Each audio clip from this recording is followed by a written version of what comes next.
Hovorím ti, musíš mať psa. Fakt to zaberá. Jasné, baby za mnou chodia samé. Dobrý večer. Dobrý večer. A ozaj sú z neho tak hotové. Áno, každá mi ho chváli. No dobre, a je lepšie mať veľkého či skôr menšieho? Ja mám dosť veľkého, ale niekedy by som mal radšej menšieho, lebo minule som ho mal vonku a tak sa mi zamotal okolo nôh, že som sa pod kola spadol. Dobre, to muselo byť vtipné. No to bolo, hlavne keď ja som sa nemohol postaviť a on si stál, ako keby sa nič nestalo. No a ako si sa z toho dostal? Ale vieš čo, chvála Bohu, išla okolo taká 20-ka a spýtala sa ma, či s ním nepotrebujem pomôcť. Počkaj, a nezlakla sa ho? Nie, práve že vôbec. Vyzerala, že vie, čo robí. Najprv ho len jemne pohľadkala, začala sa s ním trochu hrať, raz, dva ma uvoľnila, ani neviem kedy, a už ho mala v náručí.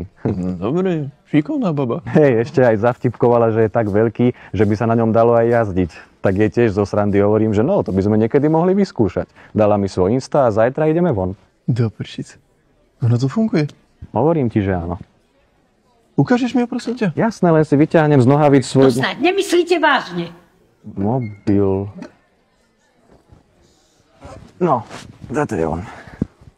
Ale musím.